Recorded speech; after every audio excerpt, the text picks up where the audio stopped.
It was supposed to be a simple weekend getaway. After months of overtime at work and city stress, I desperately needed the peace that only my mountain cabin could provide. The 3-hour drive from the city always cleared my head, especially that last stretch of winding dirt road through the pine trees. But when I rounded the final curve, my peaceful weekend came to a screeching halt. A brand new metal gate stretched across the entire width of the road. Shiny padlocks secured heavy chains. Warning signs covered every inch of the gate. Private property. No trespassing. VIOLATORS will be PROSSUTED. I sat in my truck, engine still running, trying to process what I was seeing. This road had been here longer than I had been alive. My grandfather bought the cabin in 1962, and this was the only way to reach it. There had never been a gate, never been restrictions, never been problems.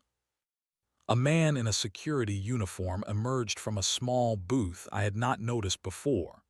He walked toward my truck with the confident stride of someone who enjoyed exercising authority. His clipboard and radio made him look official, but something about his smug expression immediately set me on edge. "Can I help you?" he asked, though his tone suggested he had no intention of helping anyone. "I need to get to my cabin," I said, keeping my voice calm. "It is just up this road about half a mile." He shook his head before I even finished speaking. "This is private property now. No unauthorized access. HOA regulations went into effect last month." HOA regulations. I felt my confusion turning to anger. "I own property up there. I have been using this road for 20 years. The guard glanced at his clipboard and then back at me with barely concealed amusement.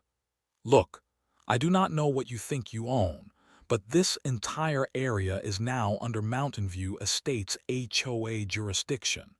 Nobody gets through without proper authorization and fee payment." Fee payment. My voice was getting louder despite my efforts to stay calm. "This is the only access road to my cabin. My family has owned that property since before any HOA existed." He stepped closer to my truck window, his expression hardening.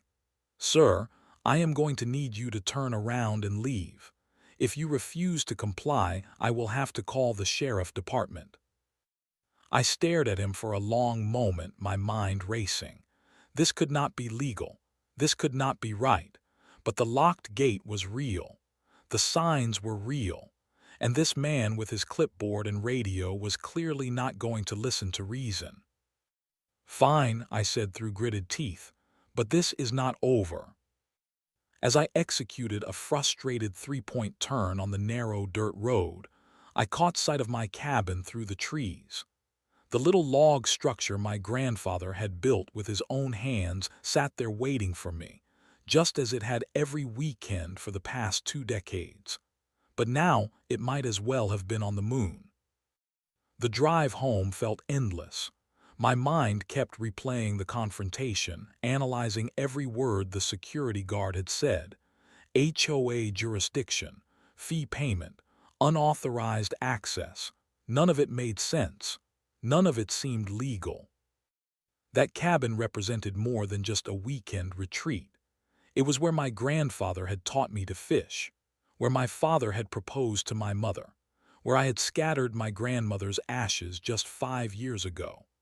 It was the last connection to a simpler time, a place where cell phones did not work and the only sounds were wind through pine trees and water flowing over rocks.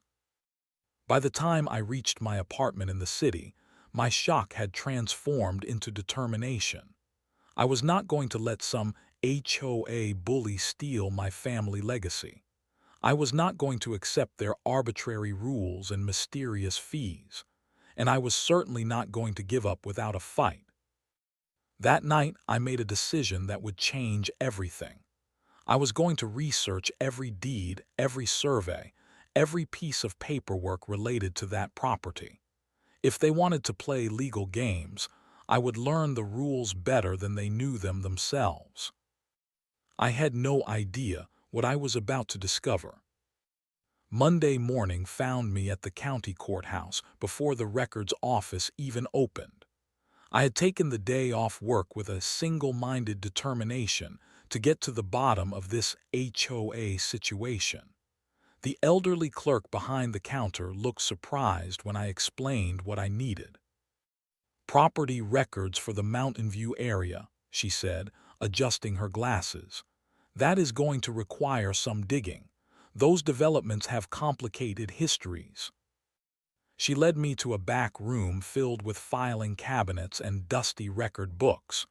"The older stuff is still on paper," she explained. "Computer records only go back to the 1990s. For 1960s deeds, you will need these ledger books."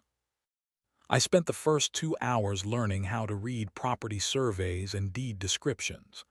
Legal language that had seemed foreign that morning slowly began to make sense. Lot numbers, section descriptions, easement rights, and property boundaries became a puzzle I was determined to solve. Then I found it, the original deed from 1962 when my grandfather purchased the property. But it was not just one deed. It was two separate transactions on the same day. One deed for the cabin lot itself, another deed for something called a private road easement and right-of-way. My hands trembled as I read the legal description. The road easement covered the entire dirt path from the county highway to my cabin lot. My grandfather had not just bought the cabin. He had bought the road that led to it. I traced my finger along the survey map attached to the deed. The road easement was clearly marked as a separate parcel, owned independently from any surrounding property. According to these documents, I did not just have the right to use that road. I owned it. But if I owned the road, how could an HOA control access to it? I pulled more records, searching for any HOA development in the area. What I discovered made my blood boil. The Mountain View Estates HOA was established in 1998, 36 years after my grandfather bought his property. The development had been built around the existing road, not the other way around. Every single house in that HOA depended on my road for access to the county highway. I found deed after deed showing HOA lot sales that referenced access via existing private road, but never showed any purchase or easement agreement for road use rights. The developers had simply assumed they could use the road without asking permission or paying compensation. Even worse, I discovered HOA financial records showing they had been collecting road maintenance fees from residents for over 20 years. Hundreds of dollars per year from each of the 96 homes in the development. They were charging people to maintain a road they did not own and had no legal authority over. The picture was becoming clearer with each document I reviewed. This was not just about blocking my access. This was about an HOA that had built an entire community on a foundation of assumed rights they had never actually acquired. I found the contact information for 3 elderly residents who had lived in the area since before the HOA development. Mrs. Henderson, who lived in a farmhouse at the edge of the development, remembered when the entire area was just pasture land and my cabin was the only structure for miles. "Oh yes," she said when I called her that afternoon. "I remember your grandfather, nice man, built that little cabin all by himself. We used to wave at each other when he drove past our farm on that old logging road." "Logging road?" I asked. "That is what it was originally," she explained.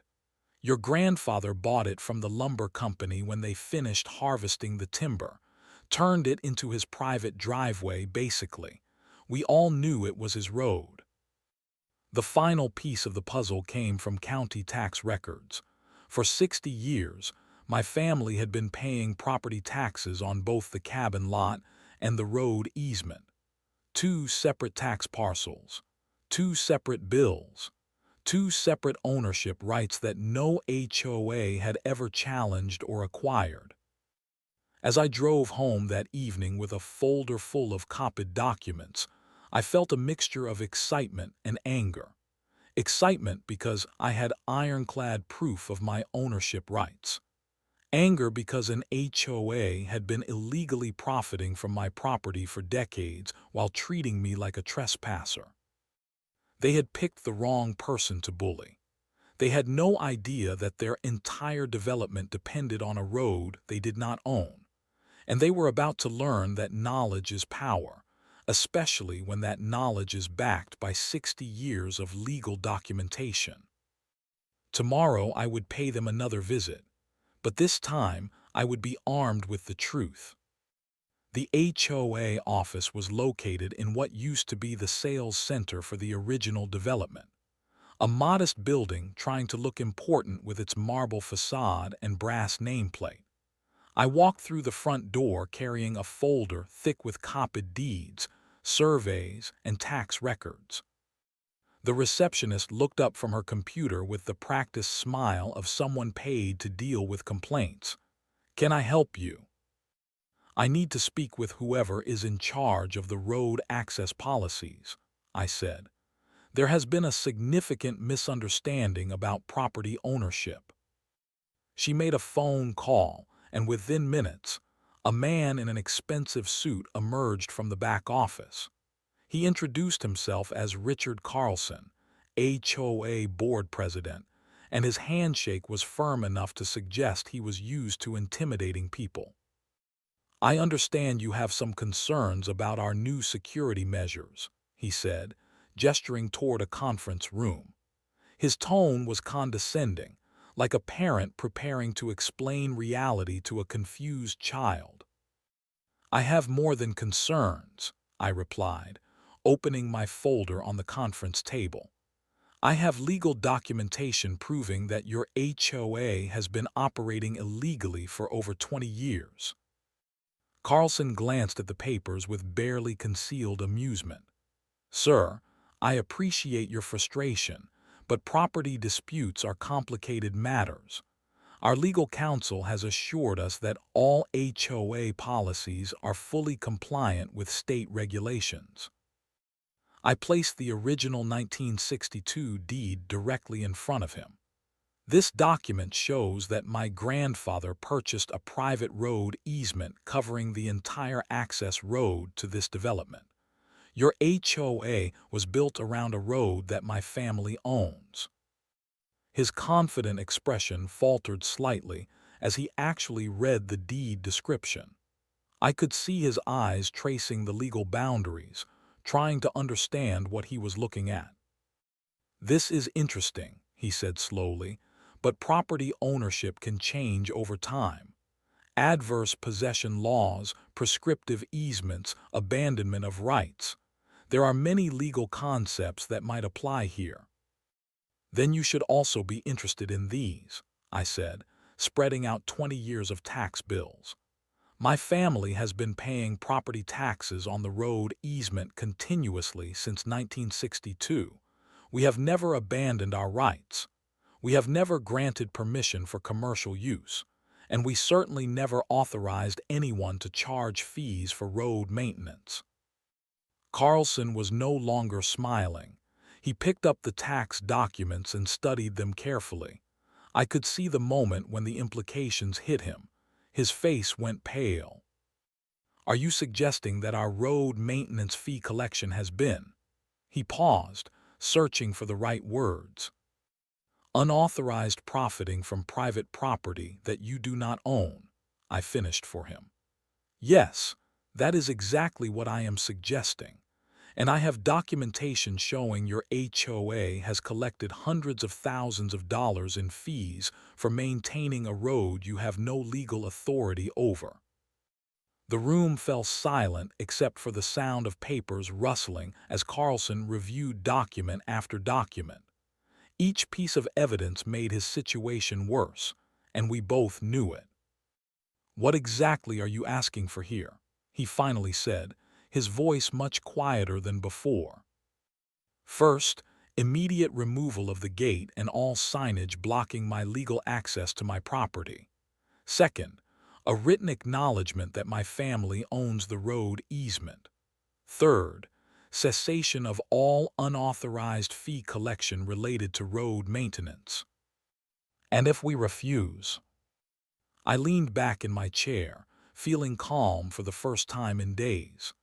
"Then we will resolve this matter in court, where a judge can determine appropriate remedies for decades of unauthorized use of private property.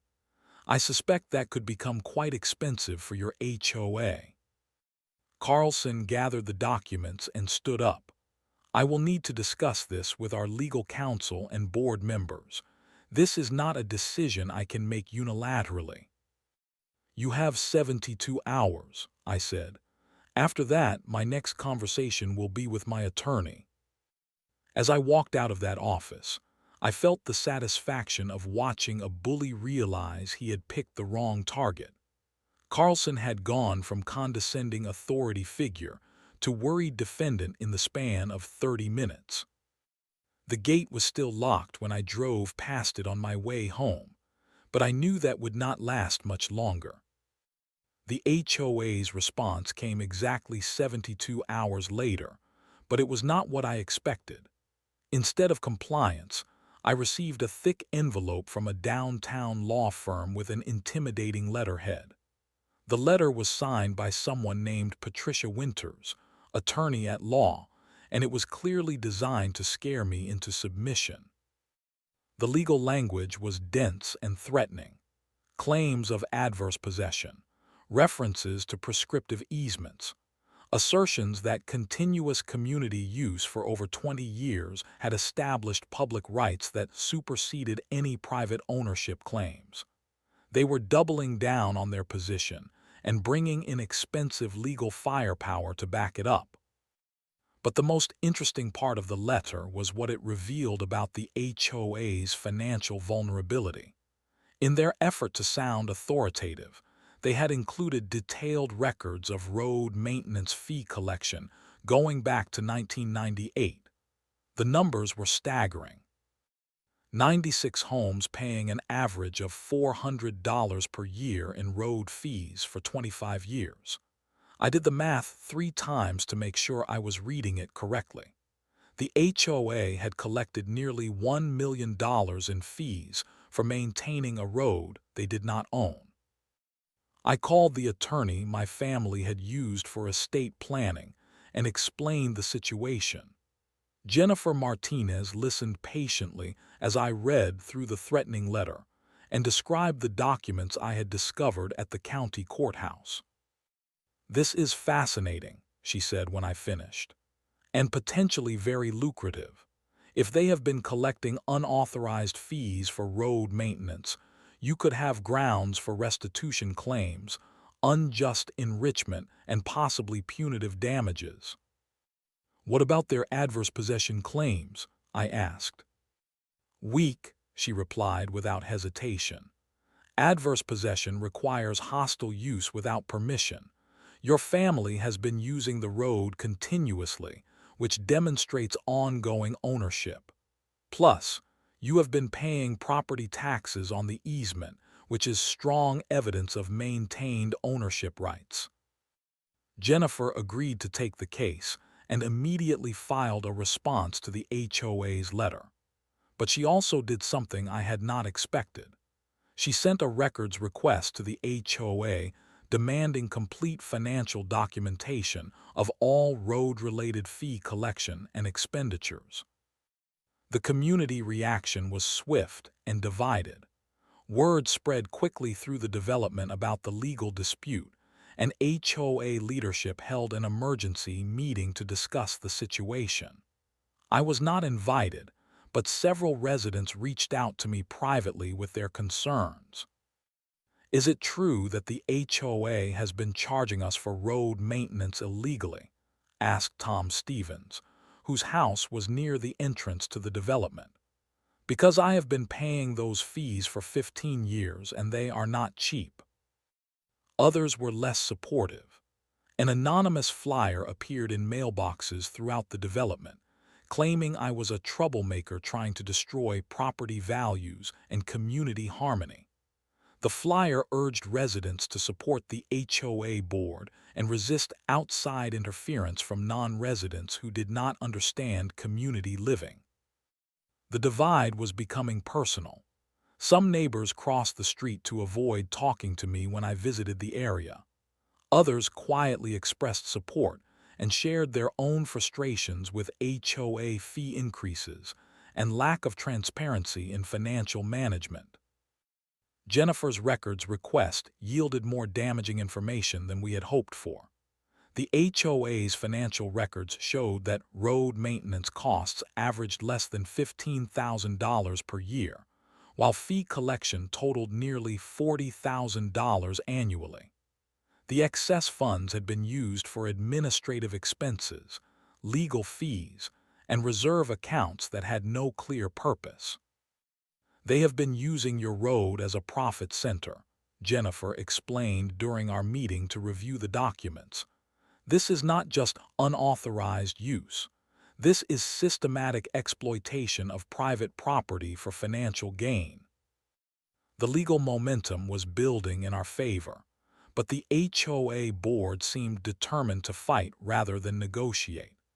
They hired additional counsel and began making public statements about frivolous lawsuits and property rights extremists who threatened community stability.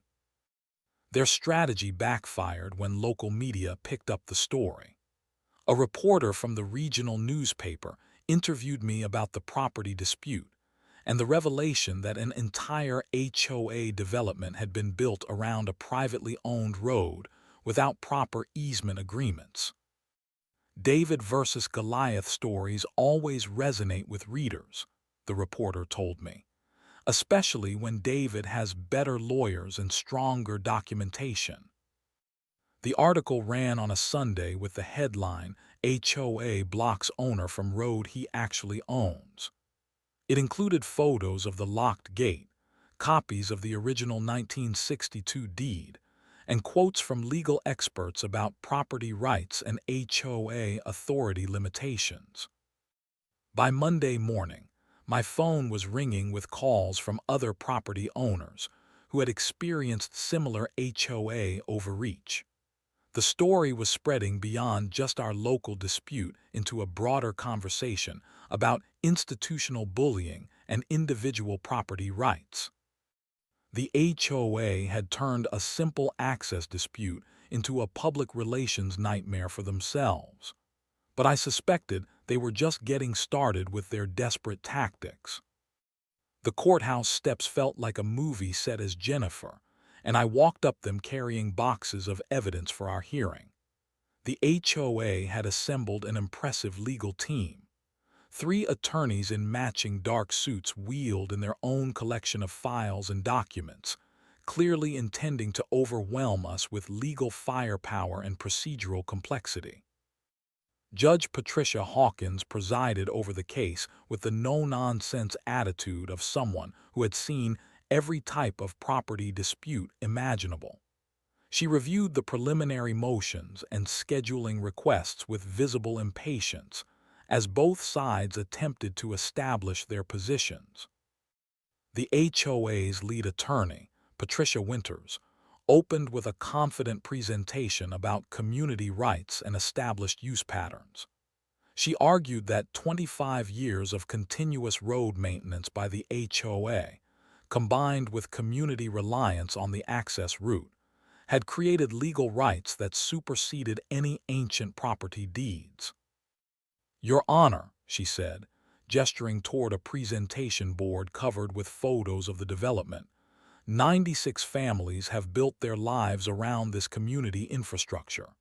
They have paid fees, maintained the road, and established legitimate expectations of continued access. This is not just about legal technicalities, but about protecting established community interests. Jennifer's response was methodical and devastating. She placed the original 1962 deed on the evidence table and walked Judge Hawkins through the legal description, survey boundaries, and continuous tax payment history. Your Honor, the plaintiff has maintained clear legal ownership of this road easement for over 60 years. The defendants built their development around existing private property without acquiring proper easement rights. Their current claims are essentially an attempt to legitimize decades of unauthorized use through legal technicalities. The moment that changed everything came when Judge Hawkins asked to see the original survey maps from both the 1962 property purchase and the 1998 HOA development approval. Jennifer had requested these documents weeks earlier, and their comparison revealed the smoking gun we needed. The 1998 development plans clearly showed the existing road marked as private easement access rights to be determined. The county planning office had approved the development with the explicit understanding that road access rights needed to be resolved separately. The HOA developers had simply ignored this requirement and proceeded as if they owned the road. Judge Hawkins studied the survey maps for several long minutes while both legal teams waited in tense silence. When she finally looked up, her expression left no doubt about her conclusions. "Ms. Winters," she said to the HOA attorney, "can you explain how your clients established legal authority to control access to a road that these documents clearly show they do not own?" Patricia Winters scrambled through her files, looking for some procedural argument or legal precedent that might salvage their position. "Your Honor, we would argue that continuous maintenance and fee collection demonstrates established community rights that should be protected regardless of technical ownership issues." Technical ownership issues. Judge Hawkins raised an eyebrow. "Property ownership is not a technical detail, counselor. It is the foundation of our entire legal system." The HOA's case continued to crumble as Jennifer presented evidence of the unauthorized fee collection. Financial records showed systematic profiting from road maintenance charges while providing minimal actual road improvements. Expert testimony from a surveyor confirmed the exact boundaries of my easement and its continuous existence since 1962. The most damaging testimony came from Mrs. Henderson, the elderly neighbor who remembered the area before the HOA development. She testified that everyone in the community had always known the road belonged to my grandfather and later to my family. "It was never a public road," she said firmly. "It was Harold's driveway to his cabin. The development company built around it without asking permission, and I always wondered if that was legal." Patricia Winters made one final desperate argument about adverse possession and prescriptive easements, but Judge Hawkins cut her off with evident frustration. "Counselor, adverse possession requires hostile use without permission from the true owner. The plaintiff's family has been continuously using this road and paying taxes on the property. There is no evidence of hostile or unauthorized use that would support an adverse possession claim." The judge's ruling was comprehensive and unambiguous. She found that I held clear legal title to the road easement, that the HOA had no authority to restrict my access, and that their fee collection had been unauthorized use of private property. But Judge Hawkins went further than just resolving the access dispute. She ordered the HOA to provide complete financial accounting of all road-related fee collection and to cease immediately any charges related to maintenance of property they did not own. "This court finds that the defendants have engaged in systematic unauthorized use of private property for financial gain," she said. "The plaintiff is entitled to immediate restoration of access rights, and full compensation for damages resulting from this illegal restriction. As we left the courthouse that afternoon, Jennifer was already calculating potential damage awards based on 25 years of unauthorized fee collection. The HOA attorneys huddled in intense discussion about appeal options and damage control strategies. The locked gate would come down, the threatening signs would be removed, and I would finally have legal vindication for what I had known all along. But the real reckoning was still to come. The judge's order for complete financial accounting revealed the true scope of the HOA's unauthorized profiteering. Jennifer and I spent an entire afternoon reviewing boxes of financial records that the court had compelled the HOA to produce. The numbers were worse than we had imagined. Over 25 years, the HOA had collected nearly $1 million in road maintenance fees, while spending less than $300,000 on actual road improvements. The excess funds had been diverted to administrative salaries, legal fees for unrelated matters, and a reserve account that seemed to exist primarily to pay board member expenses. Judge Hawkins reviewed the financial analysis with visible anger during our damages hearing. This court finds that the defendants engaged in systematic unjust enrichment through unauthorized use of private property, she ruled. The plaintiff is entitled to restitution of all excess fees collected, plus interest and legal costs. The final damage award was staggering: $700,000 in restitution for unauthorized fee collection, $50,000 in punitive damages for willful violation of property rights, complete payment of my legal fees, and immediate removal of all access restrictions with a court order prohibiting any future interference with my easement rights. But the financial judgment was just the beginning of the HOA's problems. News of the court ruling spread rapidly through the development, and residents who had been paying road fees for decades demanded explanations from the board leadership. An emergency HOA meeting was called for the following Thursday evening. I was not officially invited, but several residents asked me to attend to explain the legal situation. The community center was packed with angry homeowners clutching copies of their road fee payment records. Richard Carlson, the board president who had dismissed my concerns so condescendingly months earlier, looked like a man facing professional ruin. His confident authority had been replaced by nervous defensiveness as he tried to explain how the board had operated for years without understanding basic property law. The legal situation was complex, he began, but angry voices immediately interrupted him. "Complex," shouted Tom Stevens from the back of the room. "You have been charging us for road maintenance on a road you do not even own." "How much of our money went to actual road work?" demanded another resident. "Because according to these court documents, most of it went to administrative expenses and legal fees." The meeting devolved into chaos as residents learned that their road fees had been funding HOA operations rather than actual road maintenance. Some demanded immediate refunds. Others called for the entire board to resign.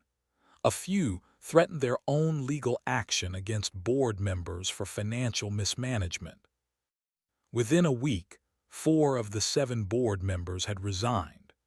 Richard Carlson held out until a group of residents filed a formal complaint with the state attorney general's office alleging potential fraud in HOA financial management. The HOA's legal counsel advised immediate settlement of my judgment to avoid criminal fraud charges. The settlement negotiations were swift and decisive. The HOA would pay the full court award, implement new financial transparency policies, and restructure their fee collection to exclude any charges related to road maintenance. But perhaps the most satisfying moment came when I drove up to my cabin on the first weekend after the court order took effect. The gate was gone. The threatening signs had been removed. The security booth stood empty. As I parked in front of my grandfather's cabin, several neighbors approached me with handwritten notes of apology. Mrs. Patterson, who lived in the house closest to the road, brought me a plate of homemade cookies. "I am so sorry we believed their lies about you being a troublemaker," she said.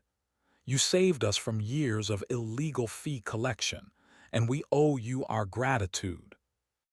Tom Stevens, who had been one of my strongest supporters throughout the legal battle, helped me unload my weekend supplies. "The new board is talking about using the settlement money to actually improve the road," he said. "Proper gravel, better drainage, maybe even some paving. For the first time in 20 years, our road fees might actually go toward road improvements." The irony was not lost on me. The HOA's attempt to block my access had resulted in better road maintenance for everyone. Their illegal fee collection had been exposed and stopped. Their authoritarian board leadership had been replaced with accountable community management. As I sat on my cabin porch that evening, watching the sunset through the pine trees, I reflected on how a simple weekend getaway had turned into a legal education about property rights and institutional accountability. The HOA had picked the wrong person to bully, but in the end, everyone benefited from their mistake. 6 months later, I was sitting on my cabin porch on a crisp autumn morning, sipping coffee and watching deer graze in the meadow below. The road that had caused so much conflict was now better maintained than it had ever been. True to their word, the new HOA board had used the settlement funds for legitimate road improvements. Fresh gravel covered the entire length of the access road. New culverts managed water drainage during heavy rains. Reflective markers made night driving safer for everyone who used the route. For the first time in decades, road maintenance fees were actually being used for road maintenance. The transformation extended beyond just physical improvements. The HOA had implemented new financial transparency policies, requiring monthly public reporting of all fee collection and expenditures. Board meetings were now recorded and made available to all residents. The authoritarian management style that had characterized the old leadership was replaced with genuine community engagement. Tom Stevens, who had been elected as the new board president, stopped by the cabin that morning to update me on the latest developments. "We received the final state attorney general report yesterday," he said. "No criminal charges will be filed, but the HOA has been placed on a monitoring list for financial compliance." "What about the other residents who paid road fees all those years?" I asked. "The new board voted to provide partial refunds from the remaining settlement funds," Tom replied. "It is not everything people paid in excess fees, but it represents a good faith effort to make things right." The legal victory had established precedent beyond just our community. Jennifer had been contacted by property owners facing similar HOA overreach in other developments. The case was cited in legal journals as an example of how individual property rights could prevail against institutional intimidation when supported by proper documentation and persistent advocacy. But the most meaningful change was personal rather than legal. The cabin had returned to its original purpose as a peaceful retreat from city stress and modern complications. The road that led to it was no longer a source of conflict, but a symbol of the importance of knowing your rights and standing up to bullying regardless of its source. I had learned valuable lessons about property ownership that extended far beyond easement rights and survey boundaries. The importance of maintaining detailed records, the power of historical documentation, the necessity of challenging authority when it exceeds legitimate boundaries. Several residents had thanked me for exposing the financial mismanagement that had characterized HOA operations for years. Parents appreciated the precedent established for protecting individual rights against institutional overreach. Property values in the development had actually increased as word spread about the new transparent management and improved road infrastructure. The cabin road had become a symbol within the community of how individual courage could benefit everyone when injustice was exposed and corrected. Children playing in the development now used a safer, better-maintained road. Elderly residents could navigate the improved surface with greater confidence. Emergency vehicles had reliable access during all weather conditions. As I prepared to drive back to the city that Sunday evening, I reflected on how much had changed since that first confrontation with the security guard.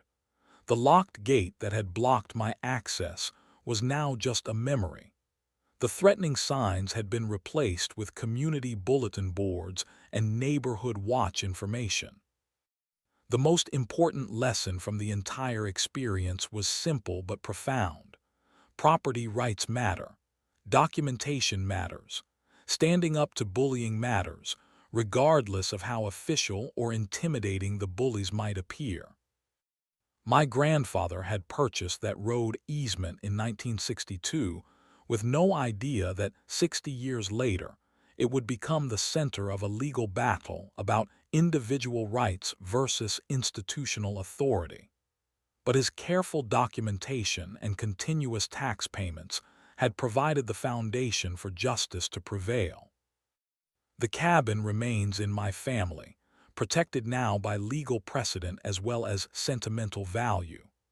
The road that leads to it serves as a reminder that knowledge, persistence, and proper documentation can overcome even the most confident institutional bullying. Sometimes the best revenge is simply living well and helping others avoid similar injustices.